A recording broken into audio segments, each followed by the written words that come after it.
ঝড় বৃষ্টিতে এবং বজ্রপাতে কলকাতা সহ রাজ্যের বহু জায়গায় অনেক ক্ষয়ক্ষতি হয়েছে। আমাদের কলকাতা কর্পোরেশন, বিধাননগর কর্পোরেশন, এগুলোতে কলকাতা পুলিশ কর্পোরেশন এবং আমাদের যারা লোকজন আছেন তারা করছেন। মাননীয় মন্ত্রী অগ্নিমিত্রা পাল মহোদয় এটা মনিটরিং করছেন, অনেকটাই ক্লিয়ার হয়েছে। তো ওভারঅল রাজ্যের বহু জায়গায়, সাউথ চব্বিশ পরগনা, নর্থ, হাওড়া, হুগলি, পশ্চিম মেদিনীপুর এবং পুরুলিয়া, এই জায়গাগুলি থেকে অনেক জায়গা থেকেই বড় বড় গাছ পড়ে যাওয়া, অন্যান্য অনেক কিছু খবর এসেছে। কলকাতাতেও দেখেছেন কিছু গাড়ির উপরে গাছ পড়েছে, কিছু ইনজোর্ডও আছেন। আমাদের এই ঝড়ে এবং বিভিন্ন কারণ আছে, ইলেকট্রিক শক আছে, রেলের আপনার হাউস কোলাপস আছে, আর আপনার লাইটনিং আছে। সব মিলিয়ে 7 জন মারা গেছে। 7 জন মারা গেছেন। আমরা এখানে হোম সেক্রেটারি আছেন, ডিজাস্টার ম্যানেজমেন্টের সেক্রেটারি আমার সাথে আছেন, আমাদের মাননীয় মন্ত্রী আছেন নিশীথ প্রামাণিক।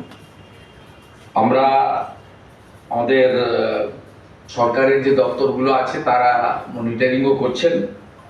পুলিশকে বলা হয়েছে এবং জেলা শাসকদের বলা হয়েছে পোস্টমর্টম বা অন্যান্য যেগুলো করা। আমরা সরকারের পক্ষ থেকে এই 7টি পরিবারকে আবারও বলি, ক্ষতিপূরণ দিয়ে মৃত্যুর কোনো ক্ষতিপূরণ হয় না, তো সবাই জানেন। আমরা 4 লক্ষ টাকা করে তাদেরকে ক্ষতিপূরণ ঘোষণা করছি এবং 4 লক্ষ টাকা করে ক্ষতিপূরণ জেলা শাসকরা স্থানীয় বিধায়কদের নিয়ে দ্রুততার সঙ্গে এই তাদের কম্পেনসেশন পৌঁছে দেওয়ার ব্যবস্থা করবেন। আর যারা আহত হয়েছেন তাদেরকেও আমরা কম্পেনসেশন দেব, কিন্তু সেটা এখনই না বলে ওদের যাতে চিকিৎসাটা সরকারিভাবে আমরা দ্রুততার সঙ্গে করতে পারি সেটাও আমরা নির্দেশ দিয়েছি। এটাই আমাদের ছিল।